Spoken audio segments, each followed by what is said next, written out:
Hi, this is Kimberly Chalmers with the Be Well and Be You podcast, where I talk about everything to do with your health, your well-being, and ultimately how to live your most vibrant life. And today I wanted to talk about stories. And it's because I continue to think about what are the things that really move us. As humans, we go about our day, we have lots of responsibilities, there's all sorts of stuff going on. Yet when we hear a powerful story, it kind of stops us in our tracks. And the other day, I was requested to speak in front of a large audience. And I was considering, okay, how best do I communicate? How best do I actually share the message that I want to share? And what became really apparent to me as I was writing it out and planning it out and working through it, all of a sudden I thought, oh, Kimberly, you just got to go to the story. Like that is really the part, because within the story, we start to hear the pieces that are relevant to ourselves. When we're hearing somebody's tale of woe and redemption and success, it's in that place where we hear our own story.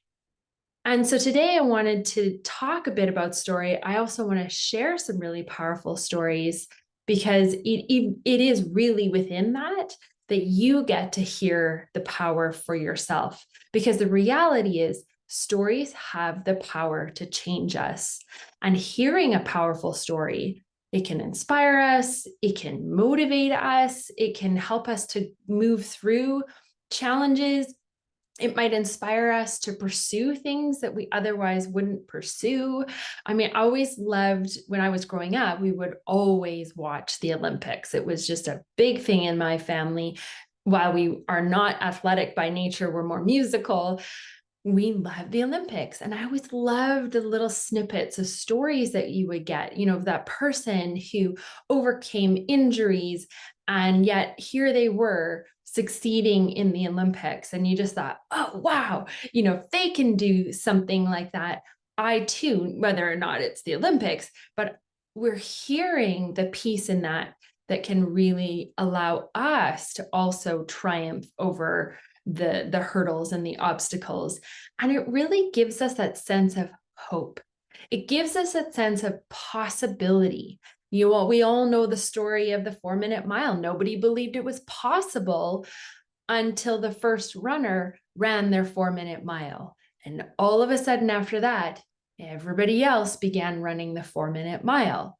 It's because within that, we see our own abilities, our own possibilities. We too can achieve it.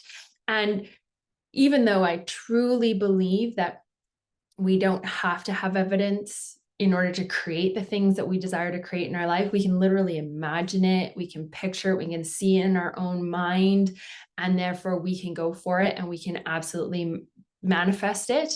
Even though I truly believe that at my core, when we hear somebody else who's accomplished it, who's done it, it builds that belief. So therefore, then when we are visualizing, we're going to that place of, oh yeah, there's also evidence here that this is possible. I love the story of Jamie Kern-Lima, who I had the privilege of attending an all-day workshop of hers. I think I spoke about it last week on last week's podcast, but I love her story because she received rejection after rejection after rejection after rejection. And there was a long period of time, I believe it was a couple of years, where there was just an endless array of rejections. And in spite of that, she continued to persevere. And when she one day sold her company, it sold for over $1 billion. I mean, think about that. Here's somebody who, really against all odds. I mean, there were companies who were saying, you don't have what it takes. You don't look the part to be the representation of your company. You don't look like a model. So if we were to have your product, we don't want you as the face of the product. I mean, all sorts of things that she faced. And yet she continued to say, no, I know I am the face of this product. I know that I have been given a vision and I'm going to continue to pursue this. And I know that this is going to create something that so many people are going to be blessed by. And so, in spite of all the failures, she persevered and she became successful. I love hearing stories like that because, I mean, think about how many times in your life have you experienced something where you thought, oh, you know what, there's just too many things in my way.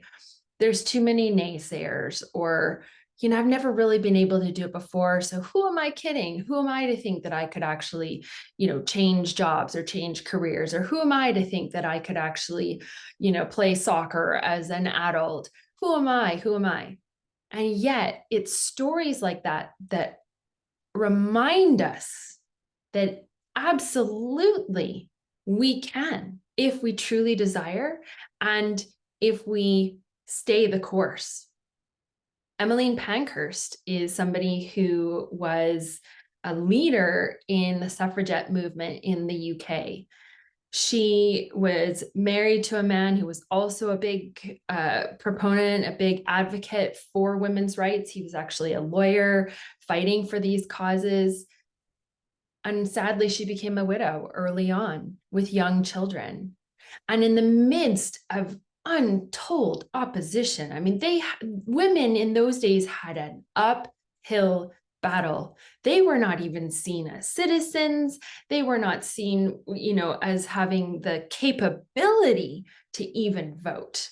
They were seen as just being able to be homemakers. And so there were many obstacles they had to overcome, and they had protests, and many of them went to jail, and many of them received beatings. I mean, there were a lot of things in their way of creating success. And Emmeline Pankhurst, as her daughters grew older, they co-founded the Women's Social and Political Union in 1903, and this played a pivotal role in securing women's rights to vote in the UK. And Emmeline Pankhurst saw the day when women got to vote. Now, at any point in time, she could have given up. At any point in time, she could have just said, it's too hard. It's too much. There's just too much against us. All these men who want, and women who want to keep the status quo, who want to keep things the way that they always have been. It just is too hard for us to go up against them. She could easily have given up, and yet she continued to persevere. And so this is such a beautiful model for us, because even though in today's day we have the right to vote, and we have many rights that we never would have had it not been for women and men who really stood up for our rights, who really paved the way for us. And I love hearing stories like this because it makes me think, gosh, like, where is it in my life that I'm choosing to not stand up, or I'm allowing myself to be small, or I am, quieting my voice when I really could use my voice in a louder, clearer way, whether it's in friendships or relationships or partnerships or out and about in the communities. Where is it I have stifled myself? So when I hear stories like this, and I'm sure you feel the same way, when you hear a story like that, it makes you think, okay, what part is a message for me that I can learn from this? I think of another story of a beautiful human. His name was Randy Chalmers. It was my father. And he was in hospital for 3.5 years. Not 3.5 days, not 3.5 weeks, not 3.5 months, 3.5 years.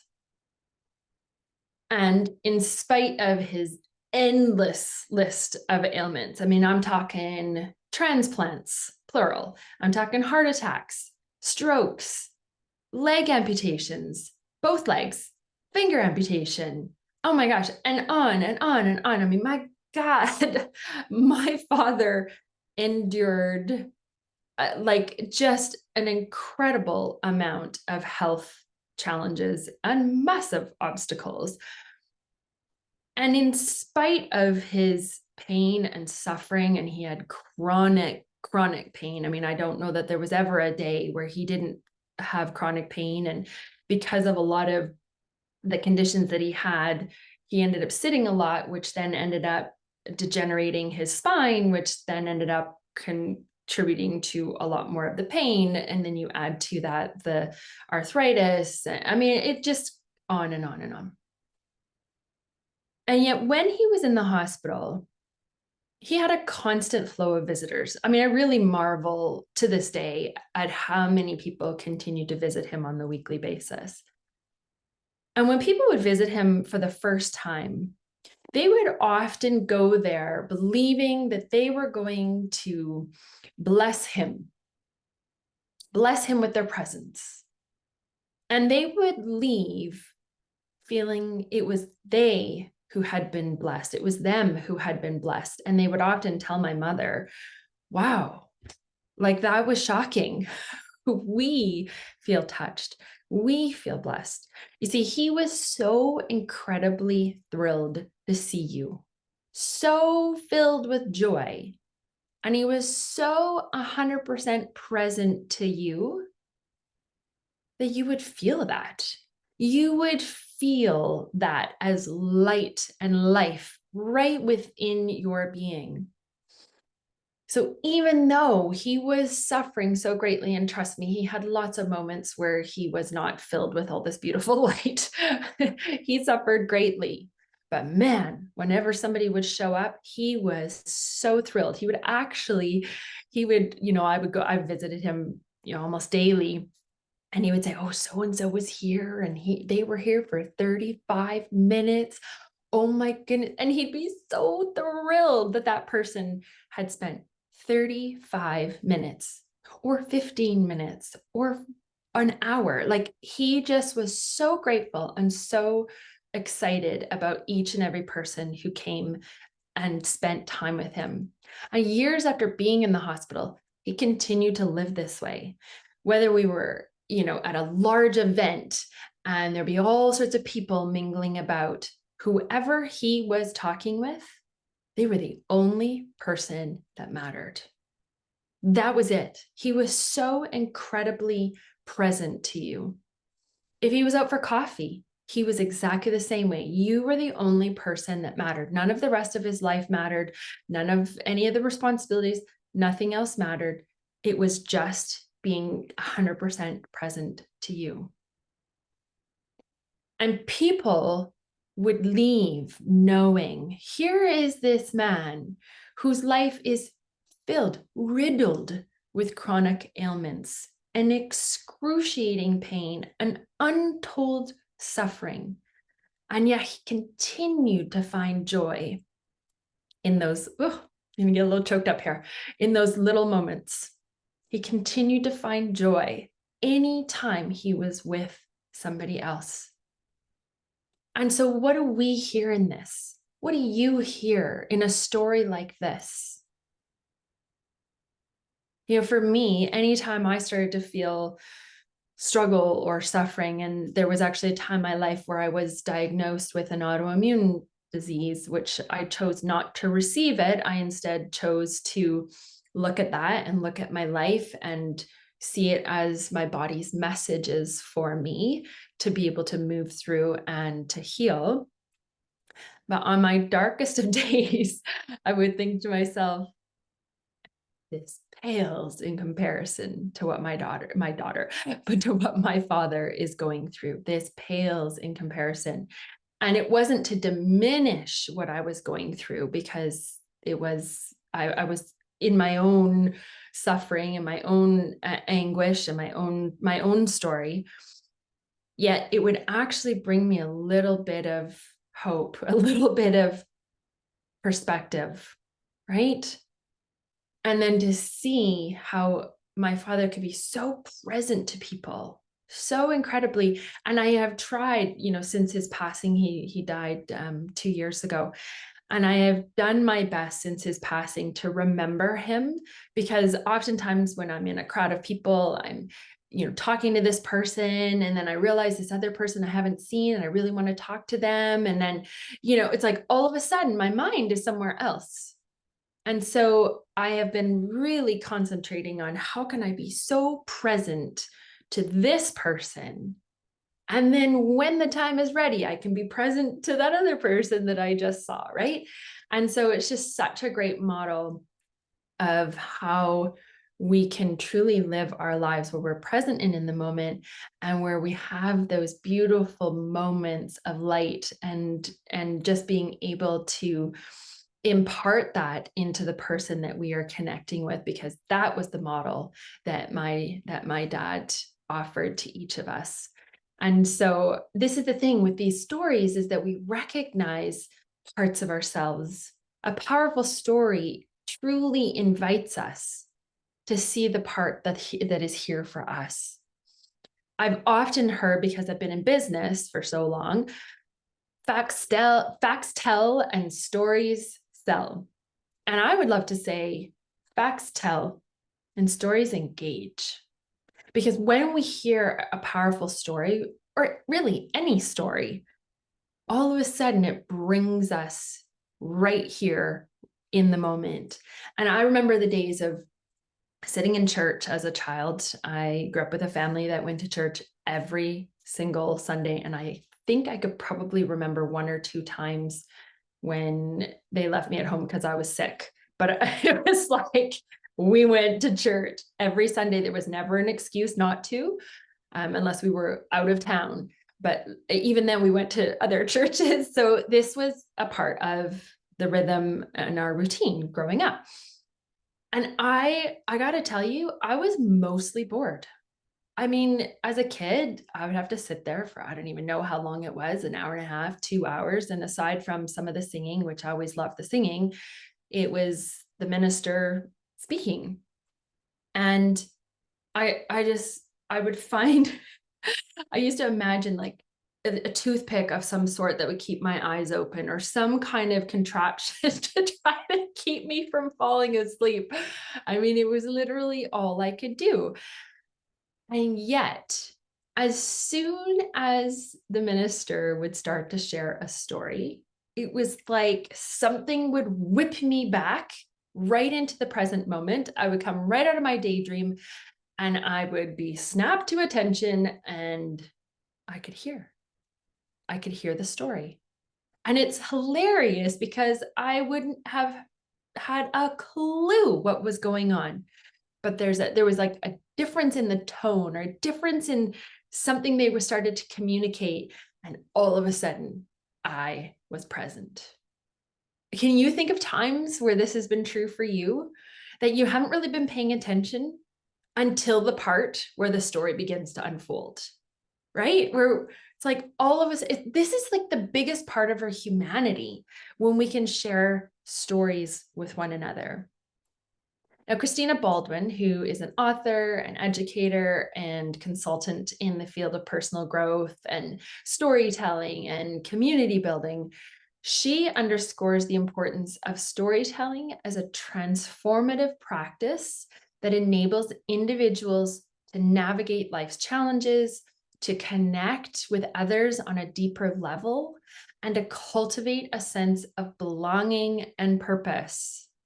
Like, that's huge when you think about it, that stories have the power to be transforming, that stories can help us to navigate all of the challenges, that stories also bring us into connection with one another. They bring us to a deeper place of being with one another. And they also help us to come to a sense of feeling like there's belonging, or feeling like there's purpose. And I've been reading a book lately called Super Communicators by Charles Duhigg. And he talks in there about some of the neuroscience and the research that they're doing, where they can actually see the shifts in the patterns in our brain when we're in a situation where all of a sudden we're starting to connect with one another. We're connecting with the story, or one person has begun to ask questions and to really pace with the other person. The other person is now sharing more of their story. And then there's another question to dig a little deeper. And then that person continues to share more of their story. And what happens, and we can see this in groups of people, is that you can start to see the same patterns in the brain, the same, I don't even know what it's called. I forget the neuro term, but it is amazing what begins to unfold versus situations where you have individuals in a room and they're almost not really speaking the same language, or they're kind of talking over each other, or one person maybe is leading the conversation and kind of dominating the conversation, everybody else might just be following. There isn't the same patterning. And oftentimes we talk about things in terms of resonance, like, oh, I really connected with that person.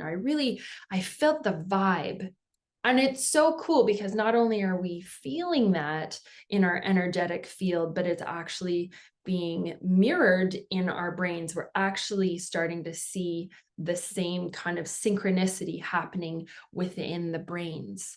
So if you think about this in terms of your life, how might this impact some of your communication? How might this impact you if you begin to understand the power of storytelling and begin to understand that there deepens our human connection, that it actually creates a different way of being when we are in that place of sharing stories. And you think of it from the sense also of um, uh, of being able to be in a place where we feel heard, we feel seen, we feel known. I mean, the ultimate human condition is for love and belonging, and stories actually do that for us. So a couple of weekends ago, I was asked to speak, and I shared my dad's story. And as I was thinking about how to do this presentation, I remembered Lisa Nichols, who's a renowned author and speaker, and she was featured in the movie The Secret. And I attended a training of hers one day where she talked about how to tell stories from a place of asking questions. So inviting the audience to start to think for themselves, and start to be able to tune in and connect with the message that we have to bring. And so as I considered, the best way to convey my message, and I'd been, I've crossed out several things that I had written, and I had done all manner of things over the course of a few days, just trying to really articulate what it was that I wanted to communicate.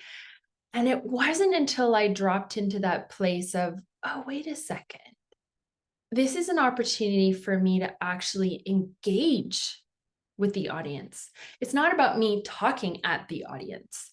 It's really about that engagement. That's why I say, facts tell, stories engage, right? Because it's one thing, like even for me today on this podcast, I've asked you a few questions along the way. I don't know if you've noticed, but I've asked you a few questions because, yes, it's just me on the side of the microphone here, yet I'm not doing this so that I can hear myself speak.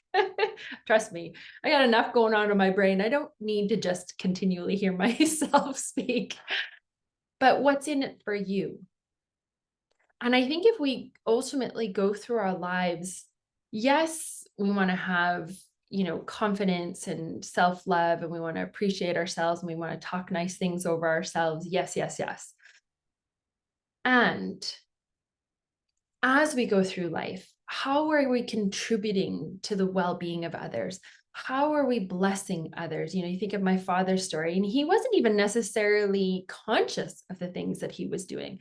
It's just that's how he lived his life, was truly to be that light for others, to truly be present and to invite others into his energy. And so today, really my message for you is kind of twofold. One is I'm inviting you to share your stories. I'm inviting you as you connect and communicate with friends and coworkers, families, or the stranger in the lineup at Starbucks.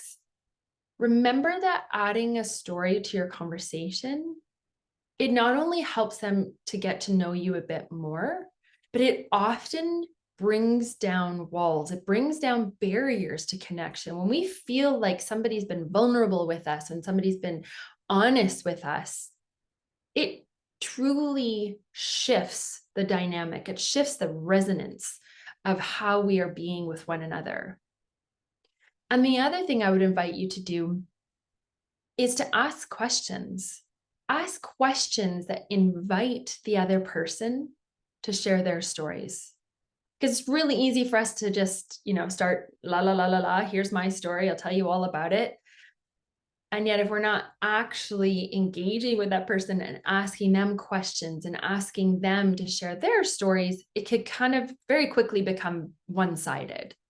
So asking questions is a really powerful way to invite somebody to engage and to really let them know that we're present to them, that we care about them.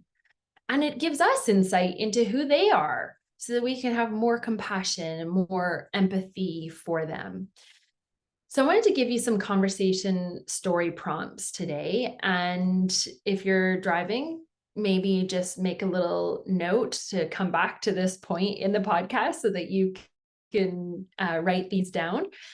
But there's just a handful of questions just to get you even thinking. You don't even have to use these questions, but just to get you thinking in terms of how can I really connect with people and hear their story more. And I've been in situations, my partner and I were just talking about this yesterday, because I was talking about the book Super Communicators, which I'm just loving this book. It's just filled with stories. So if you love stories as much as I do, I highly recommend this book. But I was talking about how he's often remarked when we come away from a conversation with somebody that he has known and had a longer relationship with, that he's like, wow, that person shared things that I've not heard from them before. And it's because I've learned the art of asking questions. And partly it comes from my background in psychology. I do have a degree in psychology. And so we learned a lot of different ways of communicating and how to really connect with somebody, how to build rapport. But mostly it's just practice. Mostly it's been just learning how to be really interested in somebody else. So yes, sharing our story helps the other person to know that, we're human, that, they can relate to us based on, our mutual stories. But asking questions can be so incredibly transformative in terms of progressing your relationship, letting the person know that you care about them.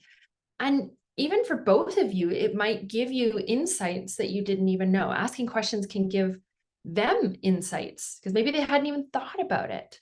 All right, so I've got a number of questions here. One of them is, tell me something funny that you observed recently. Maybe you're both feeling a little bit ho-hum and it's like, just anything you observed that was funny. Have you seen a funny meme lately, or something that you noticed at the grocery store or whatever, right? Tell me something funny that you observed recently. Or how about, what's the most embarrassing thing that's happened to you? I think most of us could probably go into our teen years and give a big long list.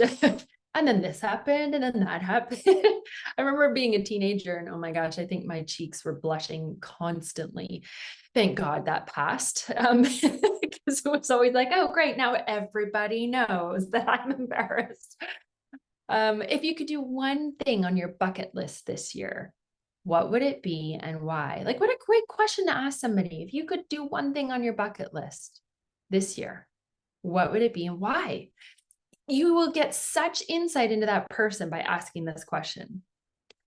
Or how about, given the fact that you went through, like, so you know what they went through. So given the fact that you went through this big upset or this trauma or whatever, what would your biggest lesson be that you want others to learn from?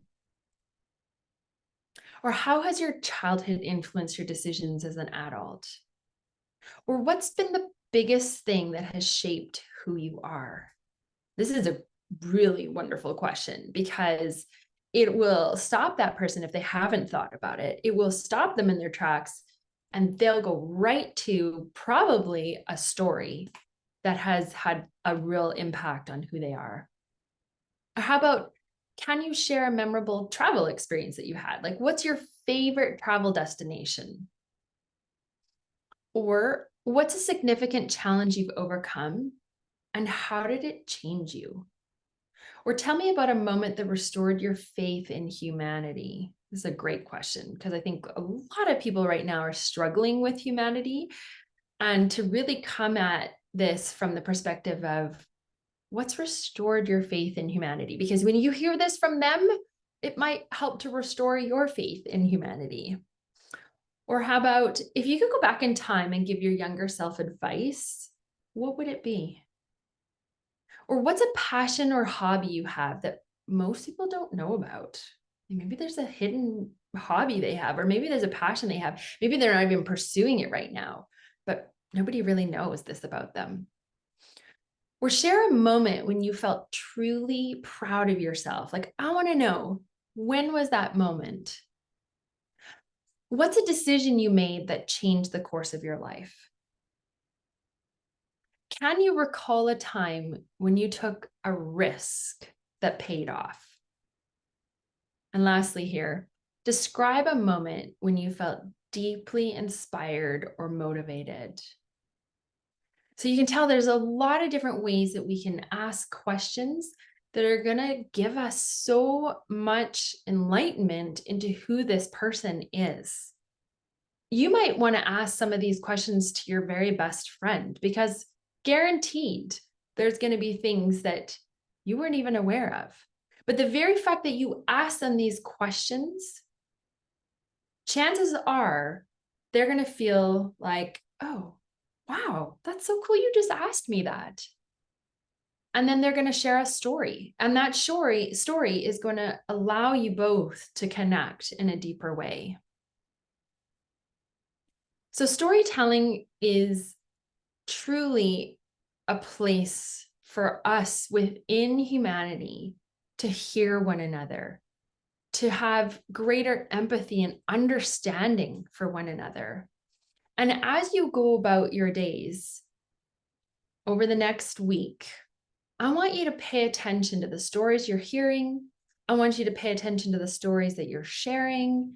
And I want you to pay attention to the questions that you're asking of people.